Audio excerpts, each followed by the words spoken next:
하나님 말씀 보겠습니다. 마태복음 12장 28절부터 29절까지 말씀입니다.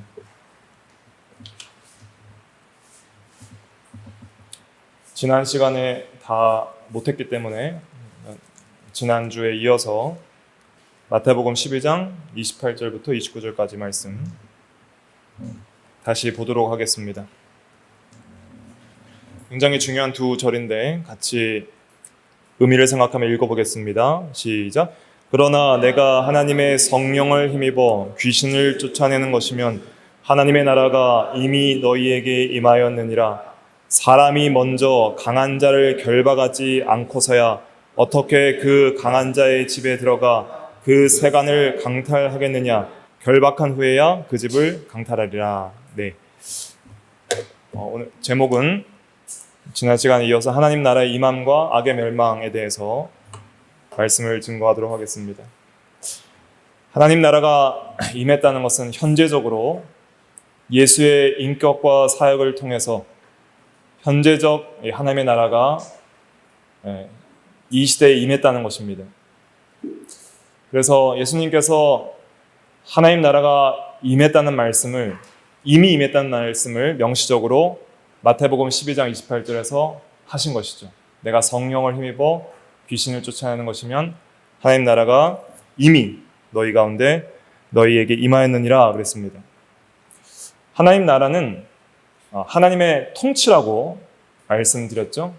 통치인데, 그래서 이 나라를 우리는 이제 왕국 혹은 통치 이렇게 바꿔서 이해하셔도 됩니다. 근데 하나님이 안 다스리시는 세계가 있어요, 없어요? 없어요. 하나님은 절대 주권을 가지시고 모든 세계와 모든 만물을 자신의 뜻대로 통치하세요. 그것을 우리가 하나님의 주권 교리라 그러고, 마귀나 불신자들까지 하나님의 통치 밖에 있지 않아요. 그런 의미에서 모든 세계가 하나님의 절대 주권과 하나님의 다스림 속에 있다라는 그것을 이제 훌륭한 선배들은 신학적으로 그 왕국을 권능의 왕국 이렇게 이제 생각을 했습니다. 권능의 왕국 이렇게 말을 했어요. 근데 여기서 이제 복음서에서 말하는 하나님 나라는 그 권능의 왕국을 가리키는 게 아니에요.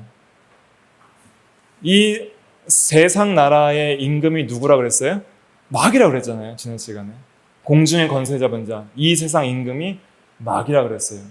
그러니까 여기서 말하는 하나님의 나라는 뭘 가리키냐면 하나님을 대적하는 악한 세력들을 하나님의 통치로 멸망시키고 심판하고, 그 다음에 하나님의 백성 삼아서 그 하나님을 자원하여 순종하는 백성들이 하나님의 통치를 받는 세계를 가리키는 거예요. 그러니까 하나님을 대적하는 세력들이 득세하고 그런 것은 하나님의 온전한 나라라 볼 수 없죠. 온 세계가 하나님 앞에 무릎 꿇고 하나님을 왕으로 인정하고 하나님께 영광을 돌리고 하나님께 순종하는 그 세계, 자원하여 하나님의 백성들이 순종하는 그 세계가 하나님의 나라예요. 그래서 하나님의 나라는 첫째로 중요한 게 뭐냐면, 하나님 나라에서 가장 중요한 게 누구예요? 하나님이에요. 하나님. 하나님이 진정으로 왕 되시냐, 이게 중요한 거예요. 근데 하나님이 왕이 안 되시고 하나님을 왕으로 인정하지 않는 악인들이 있는 세계는 하나님의 나라가 온전하지 않은 세계예요. 사탄이 흥왕하고 있는 세계는 하나님의 나라가 온전하지 않은 세계예요. 그럼 사탄의 왕국이라고 소요리문답에서는 표현했죠. 그래서 소요리문답에서는 어떻게 표현하냐면, 그 나라가 임하시오며라는 것은 무슨 뜻입니까? 그러니까 사탄의 왕국이 멸망하고 은혜의 왕국이 흥왕하고, 그리고 우리가 그 은혜의 왕국에 들어가서 보존하심을 받고 영광의 왕국이 속히 임하기를 기도하는 것입니다. 이렇게 소요리문답 만드신 선배들은 그렇게 했는데, 그래서 이 권능의 왕국은 당연히 인정하는 거고, 그 다음에 이제 우리가 하나님의 나라가 임했다, 그 나라에 들어간다 할 때는 이 시대에는 그것을 은혜의 왕국이라 표현을 했어요. 은혜의 왕국.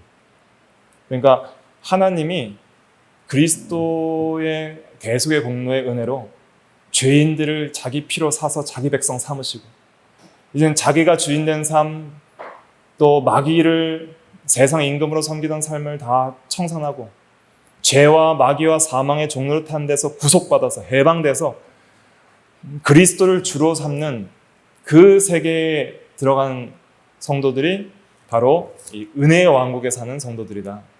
이 은혜의 통치가 그리스도를 통해서 실체적으로 임하는 거예요. 은혜의 통치가. 그래서 누구든지 회개하고 복음을 믿으면 이 은혜의 통치 세계에 들어가는 거예요. 은혜의 왕국 세계로. 그래서 지금 우리가 논의하고자 하는 하나님 나라가 임했다는 것은 무슨 왕국을 지금 말하고 있는 거예요? 은혜의 왕국을 말하는 거예요. 은혜의 왕국. 근데 그 은혜의 왕국이 구약시대 때 있었어요? 없었어요? 그러니까 엄밀하게 말하면 아직 임하지 않은 거예요. 엄밀하게 말하면. 예수 그리스도인 실체가 오기 전까지는 어떻게 임한 거예요? 그림자적으로, 모형적으로 신정국가인 이스라엘 나라에만 이렇게 조금 이렇게 보여주는 거예요. 모형적으로.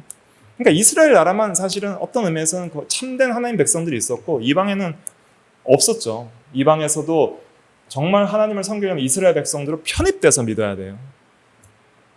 그러니까 구약시대 때는 흑암의 시대였고 본질적인 의미에서는 하나님 나라가 아직 임하지 않은 시대였고 이스라엘 나라라는 그런 신정국가인 모형적 왕국을 통해서 이렇게 그림자적으로 이렇게 앞으로 임하고 완성될 하나님의 나라가 어떤 것인지 이렇게 모형적으로 보여주신 것이죠. 근데 이스라엘 나라는 성공했어요? 실패했어요? 실패한 거예요. 하나님 백성이 하나님을 불순종하니까 바벨론 포로 잡혀가고 아수르에 멸망한 거예요. 그리고 이스라엘 백성들이 사실은 구약의 예언대로, 구약의 예언들은 선지서들 쭉 읽어보세요. 선지서들을 읽어보면은 어떤 예언이 오냐면 그 바벨론 심판, 그죠? 아수르 심판, 애굽 심판, 에돔 심판. 그래서 이방 나라의 심판에 대한 예언이 가득해요. 근데 또 이스라엘 심판도 있어요. 이스라엘에 대한 그런 악한 자들에 대한 심판도 있고. 그러면서 동시에 이스라엘을 구원하실 것이라는 그런 예언과 또 이방의 민족들도 함께 하나님의 은혜의 왕국에 참여할 구원받을 것이라는 그런 예언도 있고. 그래서 구약은 이 세상 나라의 역사적 심판과 또 미래적 종말론적인 하나님 나라의 임함을 동시에 바라봤거든요. 그래서 구약적인 관점에서는 이제 이 세상 나라의 심판과 미래적 종말론적인 하나님 나라의 임함과 심판이 있을 것을 함께 바라봤기 때문에 이 구약적인 사고에 있었던 이 사람들은 하나님의 나라가 임하면 즉시 세상 나라가 심판을 받고 그 다음에 이스라엘 민족 중심으로 하나님의 나라가 이렇게 임할 것이다 그렇게 생각을 한 거예요. 그런데 예수님께서 메시아로 이 땅에 오셨을 때 실제로 구약에 예언된 메시아가 오셨고 아브라함과 다윗의 자손 예수 그리스도의 세계라면서 마태복음 1장에 증거하는 것이 그 하나님 나라 임금이 오셨다는 족보를 설명하는 거거든요. 그 임금이 오셨고 이제 그 하나님 나라를 예수를 통해서 이 세상에 임하게 하셨다는 그것을 성경 계시를 통해서 밝히시는 거예요. 근데 오셨는데 어떤 방식으로 오셨냐? 가시적으로 보이게 오신 것이 아니라 보이지 않게 임한 거예요. 영적으로. 영적의 임함의 의미는 뭐냐면 영적인 사탄의 권세를 무력화시키고 그다음에 죄와 사망의 권세를 무력화시켜서 우리로 하여금 죄와 사망과 사탄의 권세로부터 해방해서 하나님 나라 백성 삼으시는 그 은혜의 통치를 실현시키신 것이죠.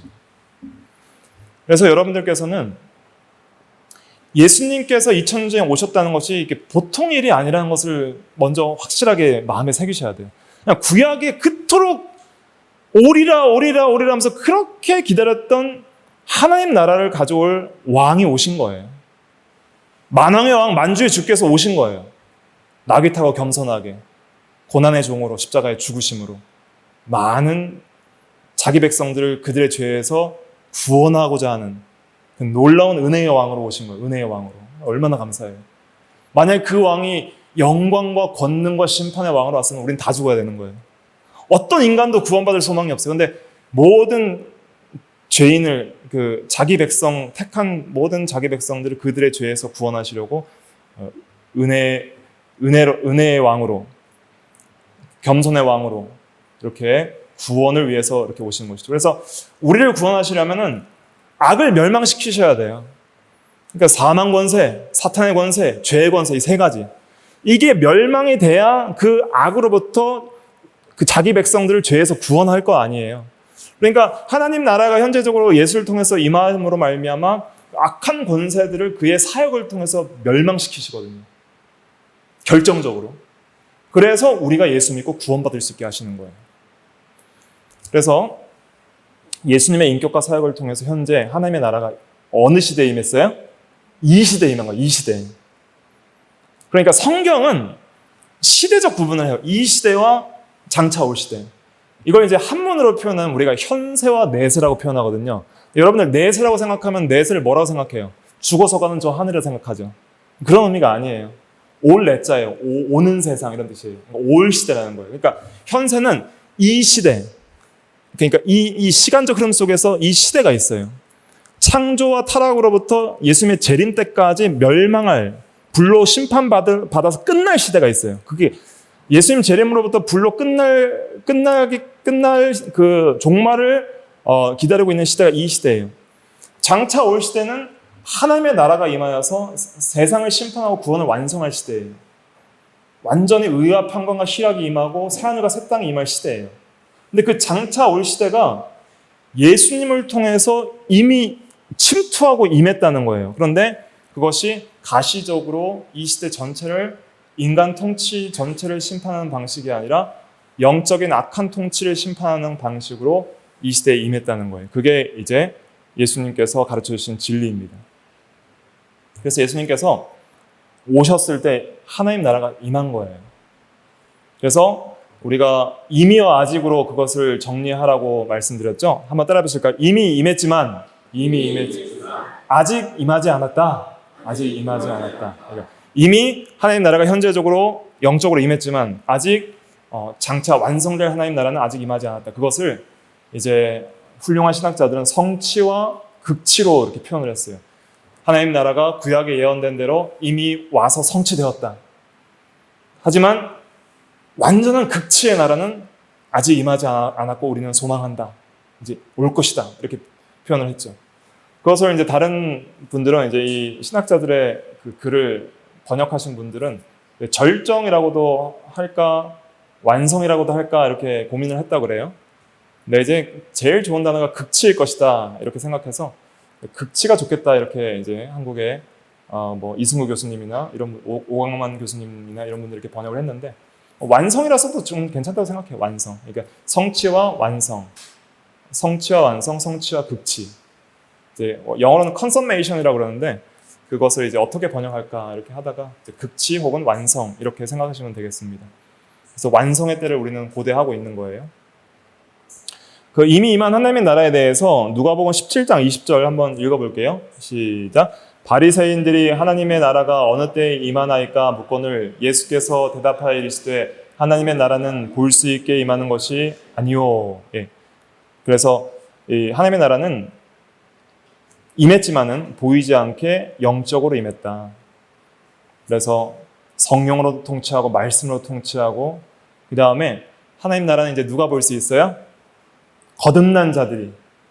요한복음 3장에 보면 너희가 거듭나지 아니하면 하나님 나라를 볼 수 없느니라. 거듭나면 볼 수 있다는 거예요. 아, 하나님 나라가 임했구나. 볼 수 있다는 거예요. 물과 성령으로 거듭나지 아니하면 하나님 나라를 들어갈 수 없느니라. 거듭나면 들어가는 나라. 회개하고 믿음으로 들어가는 나라. 거듭나면 볼 수 있는 나라로 임한 거예요. 그러니까 거듭나지 않으면 볼 수 있어요, 없어요? 못 보는 거예요. 그러니까 육신의 눈으로는 못 봐요. 여기서 말하는 뜻은 육신의 눈으로 볼 수 있게 임했다는 뜻이 아니에요. 그러니까 육신의 눈으로 그죠? 볼 수 있게 임하지 않았다는 거예요. 거듭난 영혼의 눈, 믿음의 눈으로 볼 수 있게 임했다. 그러니까 이걸 보는 것이 은혜예요. 눈이 있어도 보지 못하고 귀가 있어도 듣지 못한다 그랬잖아요. 그러니까 못 보는 거예요. 깨닫지 못하게 하려 함이라. 하나님 나라 임했는데 깨닫지를 못해. 근데 깨닫는 사람이 누구예요? 거듭나서 예수 믿는 사람들이에요. 근데 유대인들은 이 당시에 많이 믿었어요? 안 믿었어요? 안 믿었어요. 그래서 유대인들은 예수님을 그리스도를 믿지 않기 때문에 하나님 나라가 임했다고 믿을까요? 안 임했다고 믿을까요? 안 임했다고 믿는 거예요. 그러니까 유대인들이 아직도 기다리고 있는 거예요. 아직도. 경건한 유대인들 아직도 메시아가 오기를 기다리면서 준비하고 있는 거예요. 그러니까 유대인들이 정계나 재계를 장악하고 군사력을 확보하고 뭐 하나님 나라가 올 준비를 뭐 그런 현세적인 정치적 관점에서 준비를 하고 있는 거 아직도. 그러니까 하나님 나라가 예수를 통해서 이미 임했다고 믿는 것이 예수님을 바르게 믿는 거예요. 그분이 메시아임을 믿는 거고 그분을 통해서 이 시대 가운데 하나님 나라를 임하게 하셨다. 구약을 성취하시고 구약의 예언대로 오신 예수라고 믿는 거예요. 그 다음에 누가복음 17장 21절 같이 읽어볼게요. 시작. 또 여기 있다 저기 있다고도 못하리니 하나님의 나라는 너희 안에 있느니라. 이 해석을 잘 해야 되는데 너희 안에 있느니라. 이거를 너희 속에 있다 이렇게도 번역이 가능하고요. 또 너희 가운데 있다 이렇게도 번역이 가능해요. 그래서 보통 이것을 이제 전통적으로는 성도의 심령 안에 하나님의 통치가 있다는 의미로 해석을 했어요. 그런데 여기서는 이제 믿지 않는 바리새인들에게 말씀하시는 거니까 바리새인들 가운데는 심령 안에 하나님의 통치가 임할 수 없죠. 그래서 여기서 이미 너희 가운데 있다 이 말은 어떤 의미냐면 자 여기 바리새인들이 이렇게 동그랗게 모여 있는데 그 바리새인들 중앙에 말씀하시는 분이 누구예요? 예수님이죠. 그러니까 어떤 분들은 이렇게 해석하더라고요. 그러니까 예수님이 하나님 나라다. 예수님이 하나님 나라다. 너희 가운데 있다는 것은 가운데 임했다는 것은 예수님을 가리키는 말이다. 이렇게 해석하시는 분들도 있는데 이것을 어떻게 해석하면 잘 해석할 수 있냐면 예수님을 통해서 그러니까 예수님의 인격과 사역을 통해서 예수님의 현존을 통해서 뭐가 임한 거예요? 하나님 나라가 임한 거예요. 왜냐하면 예수님은 왕이시니까. 하나님 나라 왕이시니까. 그래서 너희 가운데 있다는 것은 예수님을 중심으로 너희들 가운데라는 것은 그 시대 가운데 이미 현재적으로 그 시대 가운데 임했다 이렇게 해석하시면 됩니다. 그래서 예수님의 인격과 사역을 통해서 이 시대 가운데 임했다 이렇게 해석을 하면 돼요. 그래서 예수 그리스도의 초림을 통해서 하나님 나라가 임했구나 이렇게 이해하시면 되겠습니다. 근데 특별히 그 하나님 나라의 통치가 임한 것을 예수님께서 극명하게 보여준 사건이 있어요. 그게 뭐냐면 기적 사건과 귀신을 쫓아내는 사건이었어요. 그러니까 예수님의 그 복음서 사역 중에 막 기적을 행하시는 거 있잖아요. 기적을 행하는 대상들이 보면은 병든 자들을 고쳐주시는 게 있고, 그 다음에 폭풍을 가리켜서 잔잔하라 그런 말씀이 있거든요. 그 예수님께서 그 풍랑 가운데 제자들이 이제 우리가 죽게 된 것을 돌아보지 아니하시나이까 예수님께서 주무시고 계시다가 제자들이 깨우니까 믿음이 없는 자여 왜 두려워하느냐 하면서 그 바다를 꾸짖었다 그랬죠. 꾸짖었다. 조용히 해! 이렇게 꾸짖은 거예요. 바다 조용히! 이제 영어로 하면 이제 입을 다물어! 이제 그런 표현이에요. 조용히 해! 그러니까 갑자기 싹 조용히 한 거예요. 그러니까 이게 뭐냐면 세상 나라의 죄로 말미암아 타락해서 그 죄의 결과로 이 세상에 가시와 엉겅퀴가 있고 풍랑이 있고 자연재해가 있고 이런 세상적인 어떤 비도덕적 악들이 있잖아요. 죽음의 기운과 어떤 자연재해와 안 좋은 것들. 그런 모든 악한 것들도 예수님의 통치로 다스려 버리신다는 거예요. 그것을 다스려서 멸망시키고 좋게 만드시는 역사들을 보여주시는 거예요. 그런 것이. 또 이렇게 병든 자들을 고치는 건 뭐냐면은 보통 많은 사람들이 귀신 들려서 병든 경우도 있고요. 또 그냥 병이 든 경우도 있는데 그런 병든 자들을 고쳐서 참 그 죄의 결과로 말미암은 그 악들을 고쳐주시는 놀라운 하나님의 통치의 은혜의 역사를 보여주시기도 하지만은 고침받은 사람들이 다 죽었어요. 결국은 또 병들어 죽었겠죠. 근데 그것은 뭘 상징하냐면 그 심령의 병을 고치는 걸 상징해요. 지금 현재적으로는. 그러니까 우리도 예수 믿으면은 다 병 낫고 안 죽고 하면 좋겠죠. 근데 그렇지가 않아요. 결국에는 예수님 잘 믿어도 병 들고 죽어요. 근데 예수님께서 이 현재적 하나님 나라가 임했을 때는 너희들이 이제 앞으로 병도 없고 눈물도 없고 사망도 없는 것은 장차 임할 극치의 나라에서 맛볼 것이지 지금은 아니다. 지금은 그 영혼의 질병을 고치는 사역을 한다. 그래서 귀머거리를 고친다는 것은 영적으로 귀가 먹어서 말씀을 듣지 못하는 그것을 고치는 것이고 맹인을 고치는 것은 영적으로 보지 못하고 깨닫지 못하는 것을 고치는 것이고, 문둥병을 고친다는 것은 뭐냐면 문둥병은 전신이 다 썩어 들어가는 것이잖아요. 그러니까 전적 부패한 심령을 고친다는 그런 의미가 있는 거예요.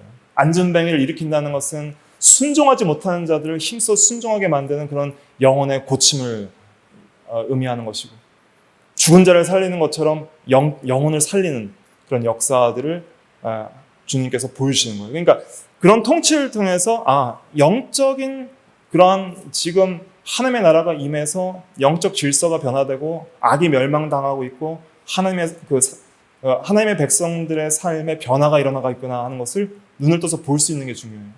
가장 잘 볼 수 있는 건 자기 심령이에요. 자기 심령 안에 하나님의 은혜의 역사와 변화의 역사와 옛사람을 벗어버리고 새사람을 입어나가는 놀라운 역사와 그리스도의 부활에 참여하여서 영적인 부활인 성화를 경험하는 역사, 이런 것들이 하나님의 통치가 이미 우리 가운데 임한 증거들이에요. 그러니까 여러분들이 실제로 그 증거를 볼 수 있어야 돼요. 내 안에서. 다른 사람들의 변화한 삶을 통해서 봐나가는 것이죠. 근데 그러니까 하나님 나라가 특징적으로 임했다고 말한 것은 귀신을 쫓아내는 사역이었어요. 귀신은 인간들이 대적할 수 없거든요. 이길 수가 없어요. 하지만 귀신을 쫓아낸 그 당시에 이 바리새인들의 제자들, 아들들 또 이제 귀신을 쫓아내는 그런 사역들을 했는데, 예수님께서 귀신을 쫓아내는 사역은 인간들이 귀신을 쫓아내는 사역과 완전히 다른 거였어요. 예수님께서 귀신을 쫓아낼 때는 명령으로 쫓아냈어요. 이 독특한 건데, 예수님의 하나님 나라 임금이라는 가장 결정적인 증거 중에 하나는 예수님은 명령 한마디로 다 모든 걸 다 하셨어요. 그래서 귀신아 나와라, 그럼 나가는 거예요. 그러니까 권위 있는 말씀이었다. 놀랍다. 사람들이 이것이 무슨 놀라운 가르침인가 하고 놀랐던 것이죠.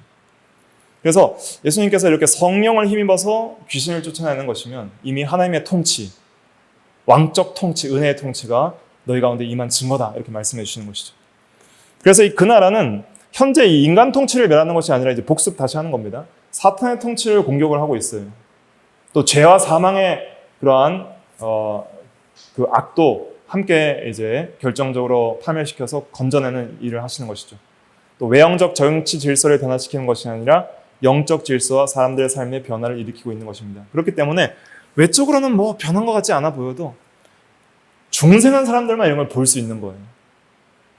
영적 질서가 변하는 것을. 하나님 나라는 현재 볼 수 있게 임하지 않지만 사탄과 죄의 권세에서 하나님의 백성들을 구원하고 하나님 나라의 복들을 베푸는 거예요. 자, 하나님 나라가 왜 중요하냐면, 하나님 나라에는 뭐가 있어요? 하나님이 계시죠? 왕이 계시고, 하나님 나라는 왕이 계시고, 그다음 백성이 있어요, 백성. 백성은 이제 성도들이죠. 그 다음에 그 영역이 있어요, 영역. 통치 영역. 영토. 영토는 뭐예요? 지금은 이제 영적으로 이제 10년 가운데 우리를 다스리시고, 또 우리가 영혼이 죽으면은 그 천상, 하늘, 보이지 않는 하나님의 나라로 가지만은 이제는 예수님 재림하실 때는 새 하늘과 새 땅, 이러한 것이, 특별히 우리가 이제 마침내 차지할 미래적 하나님 나라의 영역은 새 하늘과 새 땅이에요. 하늘과 땅이 통합된 새 하늘과 새 땅. 그 다음에 하나님 나라의 법은 뭐예요? 법. 율법이 있죠, 율법. 이제 온전히 사랑으로 온전한 계명을 순종하고 이제 완전히 사랑의 세계가 될 그 세계가 있어요. 의가 완전히 서는 그 시대. 이제 아무도 죄를 짓지 않고 의롭게 살 시대가 있는 것이죠. 완전 순종의 시대. 그다음에 이 하나님 나라에는 뭐가 있냐면 복이 있어요. 복. 복이 뭐예요? 영생과 안식. 이게 복이에요. 그러니까 이제 이 하나님 나라가 얼마나 좋은 건지를 아셔야 돼요. 하나님을 왕으로 삼고 그의 백성이 돼서 그의 통치의 영역에 들어가서 그 율법의 온전한 의를 순종해 나가며 영생과 안식의 복을 받는 거예요. 근데 이제 그 나라가 그리스도를 통해서 임했다는 거예요. 자, 그럼 예수 그리스도의 초림, 이렇게 말을 할 때 초림을 통해서 임한 예수님의 사역은 뭐가 있어요? 성육신도 있고, 그다음 지상에서 하신 사역도 있고요. 병 고치고, 귀신 쫓아내시고, 말씀 전하시고, 그 다음에 십자가의 죽으심, 부활, 승천, 하나님 보좌 우편에 앉으심, 그 다음에 천상 사역 다 포함하는 것이 초림이에요. 그래서 지금도 예수님께서 이 시대를 다스려요, 안 다스려요? 다스리시는 거예요. 그래서 그것을 이제 예수님께서 이 땅에 오셨을 때를 지상 사역이라 하고, 그 다음에 부활 승천하셔서 하늘에서 사역하시는 것은 천상적 사역이다, 이렇게 표현할 수 있어요. 그래서 보혜사 성령을 보내셔서 이제 말씀과 성령으로 천상에서 통치하시는 거예요.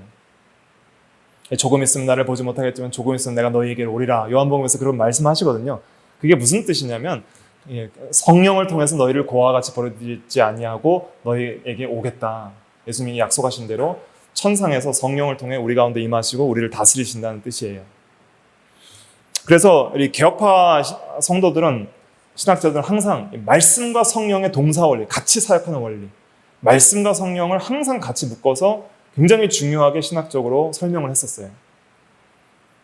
그래서 하이델베르크 유로문답 31문답에도 왜 그리스도를 기름 부음 받은 자를 합니까? 왕, 제사장, 선지자에 대해 설명하면서 그리스도는 우리의 영원한 왕으로서 그의 말씀과 성령으로 우리를 다스린다, 이렇게 말씀하거든요. 그 다음에 우리가 좀 주의 깊게 봐야 될 것은 그 하이델베르크 유리문답 123문답에 보면 둘째 강구, 나라가 임하시오며가 무슨 의미입니까? 이렇게 이제 물어보거든요. 이 페이지로 넘어가셔서 한번 읽어볼까요? 답을 시작. 나라가 임하시오며로 이러한 강구입니다. 주님의 말씀과 성령으로 우리를 통치하시사 우리가 점점 더 주님께 순종하게 하옵소서. 주님의 교회를 보존하시고 흥왕케 하옵시며 마귀의 일들과 주님께 대항하여 스스로 높이는 모든 세력들, 그리고 주님의 거룩한 말씀에 반대하는 모든 악한 의논들을 멸하여 주옵소서. 주님의 나라가 온전히 이루어져 주께서 만유의 주가 되실 때까지 그리하옵소서. 그래서 나라가 임하게 해달라는 것은 하이델베르크 유문답에서는 첫 번째로는 내 안에 주님의 말씀과 성령으로 우리를 다스려 달라, 이런 의미로 해석을 했어요. 그래서 제가 그의 나라와 그의를 구하라 그 해석할 때도 그의 나라를 구한다는 것이 하나님의 통치가 우리의 심령 가운데 임하게 해달라는 그런 의미로 1차적으로 해석을 해드렸잖아요. 그래서 이렇게 내 안에 하나님 나라가 임하고 더욱더 하나님의 통치를 받아 나가기를 간구하는 기도라고 할 수 있어요. 근데 소유리 문답에서는 이렇게 설명 안 하고요. 어떻게 설명하냐면 사탄의 왕국이 멸망하고 은혜의 왕국이 흥왕하고, 그다음에 완성될 하나님의 나라를 무슨 왕국이라고 그랬냐면 따라해 보실까요? 영광의 왕국. 영광의 왕국이 속히 임하기를 기도하는 것이다. 그래서 좀 우주적인 하나님의 나라에 대해서 그렇게 기도하는 것이다, 이렇게 말을 하고 있기 때문에 그 두 가지를 다 이렇게 기도한다 생각하시면 되겠습니다. 그래서 좀 뒤에서는 교회 보존과 마귀 멸망과 또 주님의 나라가 온전히 이루어지는 그런 영광의 왕국에 대한 내용도 나오게 되는 것이죠. 아무튼 하나님의 나라가 예수님의 인격과 사역으로 이 시대 가운데 현재적으로 임했다, 이것을 믿는 게 중요해요. 이걸 믿어야 되는 거예요. 그러니까 그냥 뭐 예수님의 십자가 부활만 믿고 구원받았으면 나중에 천국 간다, 이렇게만 생각하시면 안 돼요. 천국은 뭐예요? 마태복음에서 말하는 천국은 하나님 나라라고 그랬어요. 그러니까 예수 그리스도를 믿음으로 하나님의 나라는 언제 들어가는 거예요? 현재, 지금 들어가는 거예요. 지금 하나님의 나라에 들어가지 않은 사람은 나중에 하나님 나라에 들어갈 수 없어요. 죽어도 천상적인 의미에서의 하늘을 들어갈 수 없다는 뜻이에요. 지금 들어가는 거예요. 지금 그 통치에. 그리고 이제 예수님의 통치로 이제 사탄과 귀신이 정복이 되어 나갑니다. 이제 프린트 보시고 설명드릴게요. 죄인은 악한 영적 권세에서 구원받아야 할 처지에 있으며 그 권세는 사람의 능력으로는 정복할 수 없어요. 그래서 그 사탄을 가리켜서 마태복음 12장 29절은 강한 자라 그랬어요. 강한 자. 마귀는 강한 자예요. 예수님은 어떤 분이에요? 더 강한 자예요. 누가복음 11장 22절에 빨간 글씨로 더 강한 자. 더 강한 자가 오셔서 이겨주셨기 때문에 성도는 예수를 의지하여 믿음으로 이기는 거예요. 그래서 마태복음 12장 29절에 보면은 사람이 먼저 강한 자를 결박하지 않고서야 어떻게 그 강한 자의 집에 들어가 그 세간을 강탈하겠느냐. 결박한 후에야 그 집을 강탈하리라 그랬어요. 그 다음에 누가복음 11장 20절 21절도 한번 읽어볼게요. 시작. 그러나 내가 만일 하나님의 손을 힘입어 귀신을 쫓아낸다면 하나님의 나라가 이미 너희에게 임하였느니라. 강한 자가 무장을 하고 자기 집을 지킬 때에는 그 소유가 안전하되 더 강한 자가 와서 그를 굴복시킬 때에는 그가 믿던 무장을 빼앗고 그의 재물을 나누느니라. 네, 여기서 보면 강한 자는 누구예요? 사탄, 마귀예요. 그 다음에 자기 집 그랬죠? 그 다음에 여기 보면은 세간 그랬죠. 세간. 먼저 집을 볼게요. 강한 자의 집에 들어가서의 집. 이 집은 악한 이 세대, 이 시대를 가리키는 거예요. 이 시대, 이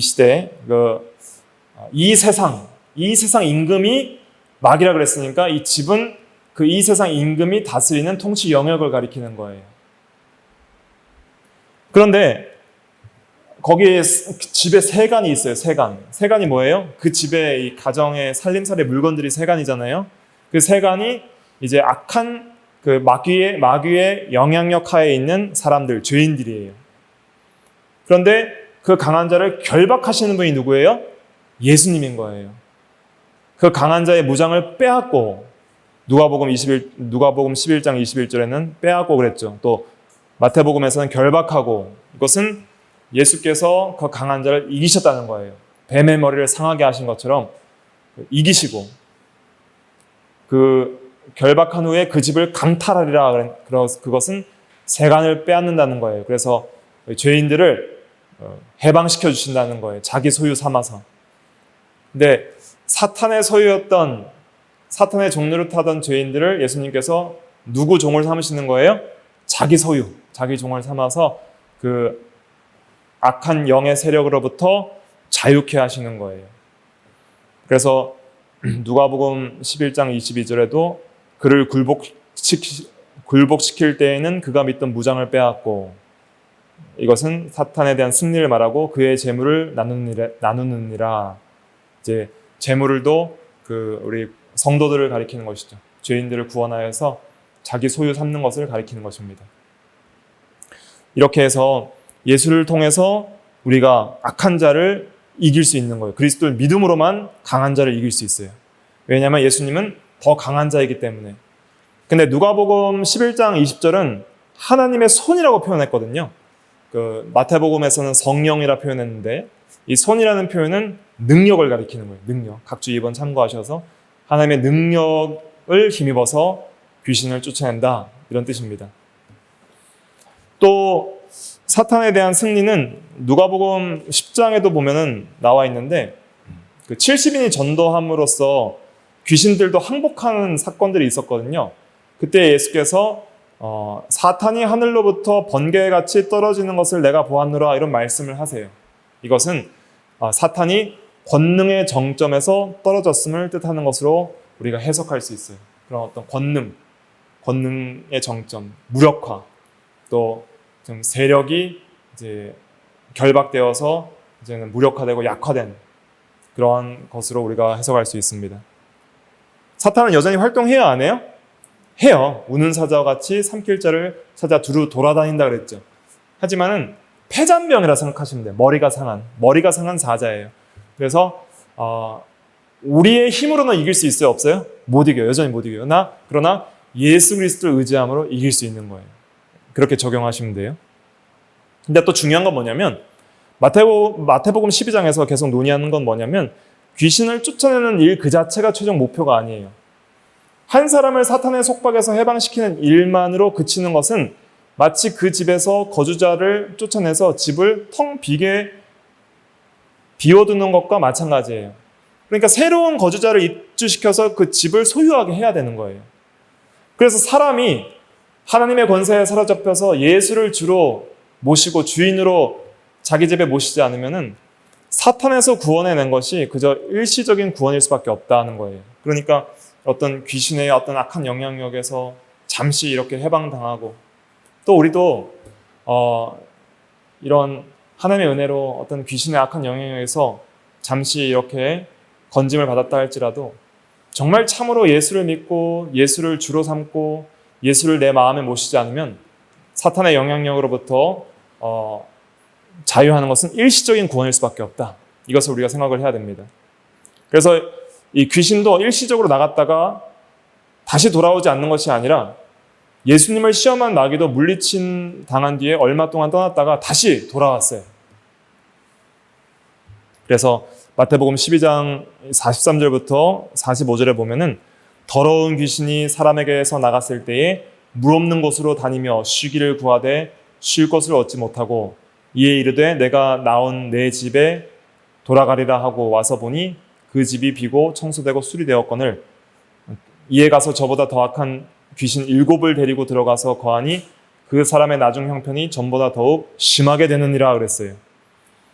그래서 예수님의 이 은혜의 시대에 정말 히브리서 6장에도 보면 내세를 맛보고 하면서 또 타락하는 그런 사람들이 있거든요. 하나님의 은혜를 맛보고도 다시 배반하고 배교하고 타락하는 사람들, 그런 사람들은 예수님을 주로 모시지 않기 때문에 더 강력한 배교자와 또 불신앙의 사람들이 되어 나가는 것은 주님을 주로 모시지 않기 때문이죠.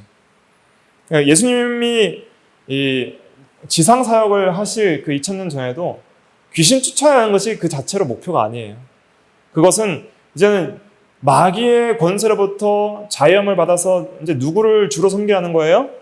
예수님을 주로 섬기고 의지하고 그 통치에 복종하고 살라는 뜻이에요. 그게 이루어지지 않으면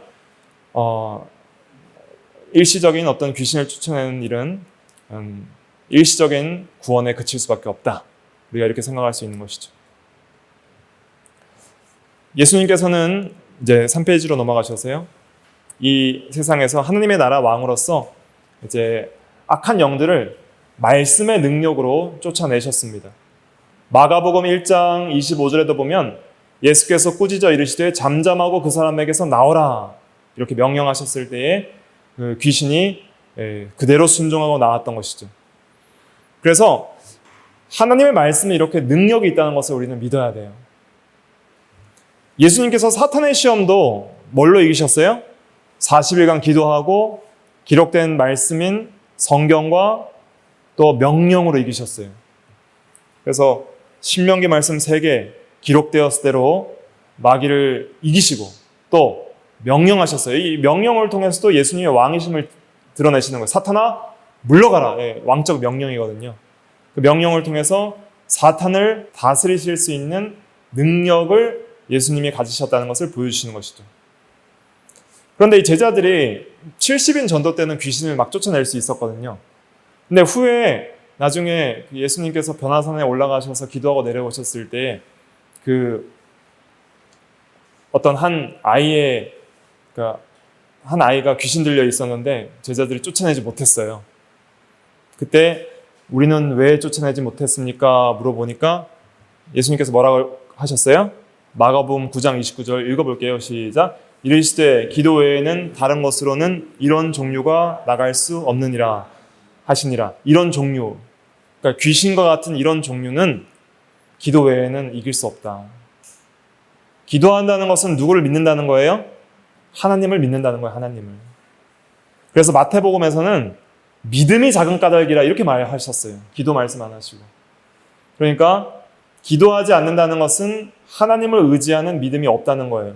여러분들이 아직도 악한 영의 역사들이 있다는 것을 절대로 간과하셔는 안 돼요. 그래서 중생하여서 영적인 눈을 뜬 성도들은 하나님의 통치가 이 땅 가운데 임한 것도 볼 수 있어야 되지만 믿음으로 악한 영의 역사가 여전히 아직 완전히 멸망당하지 않고 우는 사자와 같이 삼킬자를 찾는 역사들을 하고 있다는 것을 깨닫고 그것을 대적해야 되는 거예요. 주 안에서 그의 능력으로 강건하여져서 악한 날에 능히 설 수 있도록 하나님의 전신갑주를 입으라 그랬잖아요. 에베소 6장에 보면. 그러니까 악한 날들이 올 때 대적할 수 있어야 되는 것이죠. 그러려면 이 기도를 하고 예수님을 지속적으로 의지하는 신앙이 필요해요. 마음으로부터 주님을 떠나지 말아야 되는 거예요. 그 다음에 우리도 말씀과 믿음의 기도로 사탄을 이길 수 있어요. 에베소서 6장 17절에 보면 구원의 투구, 성령의 검, 곧 하나님의 말씀을 가지라 그랬어요. 말씀으로 하나님 사탄을 이길 수 있기 때문에 하나님의 말씀을 여러분들의 마음속에 많이 심겨놔야 돼요. 말씀을 많이 읽고 외우시고 그 진리를 깨닫고 묵상하고 그 영적인 의미가 어떠한 것인지를 깊이 생각하셔야 됩니다. 자주자주 말씀을 생각하셔야 돼요. 그래서 그 말씀의 사람이 돼가야 됩니다.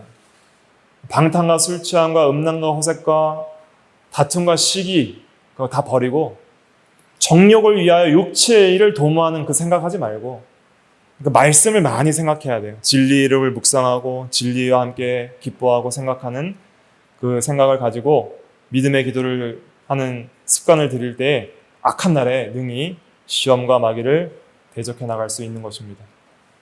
그래서 이제 우리가 하나님 나라를 좀 침입해야 되는데 시간이 많이 갔지만 딱 5분만 할게요. 자, 하나님 나라를 침입해야 됩니다.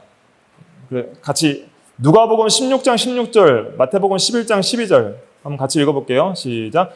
율법과 선지자는 요한의 때까지요. 그 후로부터는 하나님 나라의 복음이 전파되어 사람마다 그리로 침입하느니라. 세례 요한의 때로부터 지금까지 천국은 침노를 당하느니 침노한 자는 빼앗느니라. 네. 그래서 하나님 나라의 복음이 전파되어서 사람마다 그리로 침입하느니라 그랬습니다. 이것은 우리가 하나님 나라를 정복해 나간다는 거예요. 적극적으로. 구약시대 때에는 그 하나님 나라에 대한 그런 표현은 구체적으로 없고요. 구약시대 성도들이 한 건 뭐예요? 실제로 막 가나안 땅 정복했죠. 칼과 창을 가지고 가나안 땅 막 정복해 나갔어요. 근데 가나안 땅을 정복했을 때 뭘로 정복했어요? 칼이에요, 창이에요, 방패예요, 말씀 순종이에요. 말씀 순종이에요. 여리고 성을 하루에 한 바퀴 돌라. 한 바퀴 돌고 엿새 동안 그렇게 하라.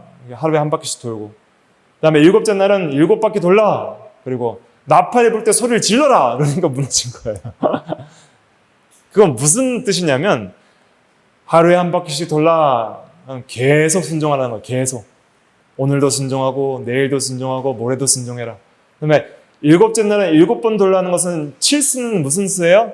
완전수예요. 완전수. 만수. 그러니까 완전 순종해라 이런 뜻이에요. 계속 순종하고 완전 순종하면 이기리라. 하나님이 앞서가서 싸우게 하시고 이기게 하시리라 이런 뜻이에요. 그러니까 우리가 마귀와 죄를 정복하고 하나님 나라를 차지해서 성령의 통치가 우리 심령 가운데 임하는 것도 순종을 통해서 정복해 나갈 수 있다는 거예요. 적극적으로 죄와 싸워 이기고 피 흘리기까지 싸워 힘써 이기고 마귀를 대적하고 악한 영의 세력들 또 이 세상에 하나님을 대적하여 높아진 모든 사상과 생각들을 그리스도께 복종케 하는 그러한 사역들을 해나가는 것은 순종을 통해 가능한 거예요. 그리스도를 믿고 성령을 의지하여 순종할 때 영적 가나안이 정복이 되는 거예요. 진리를 불순종하던 마음이 정복이 돼서 마음과 행동에서 진리를 순종한 영역이 넓어지고 성도 안에 진리의 세계가 넓어지고 그러면은 좋아요 안 좋아요? 좋은 거예요. 하나님의 나라의 의와 평강과 희락이 있고 영적 안식과 복이 있는 거예요. 그래서 하나님의 나라는 먹고 마시는 것이 아니라 오직 성령 안에서 의와 평강과 희락이라 이렇게 말을 하는 것이죠. 또 우리 안에만 하나님 나라를 확장시키는 것이 아니라 또 하나님 나라의 복음이 전파되어 그랬으니까 누가복음 16장 16절에 4페이지에 보면은 다른 사람에게도 하나님 말씀을 전해 주어서 그 통치 세계 안으로 들어오게 하는 것도 하나님 나라를 침입하는 거예요. 그러니까 내 안에 마귀의 영향력과 죄를 정복해서 하나님의 통치의 세계를 넓히는 것도 침입하는 것이고 또 다른 사람에게 말씀을 전해서 이제 열매 맺게 하는 것도 하나님 나라를 침입하게 하는 것입니다. 이것은 온전히 하나님이 하시는 것이고 우리는 그 일을 믿음으로 순종함으로 또 그 사명을 감당함으로 이 나라가 우리 가운데 임하게 할 수 있는 것이고 또 장차 또 영광의 나라가 임할 것입니다. 소망 가운데 살아야 돼요, 항상. 그래서 이런 그러니까 이 하나님 나라에 대한 전체적인 전망 가운데 우리 인생을 바라봐야 돼요. 하나님 나라는 우리가 지금 이미 임한 가운데 살고 있고 이제 앞으로 임할 걸 기다리고 있는 상황이에요. 그게 제일 중요한 거예요, 사실은. 다 같이 기도하겠습니다.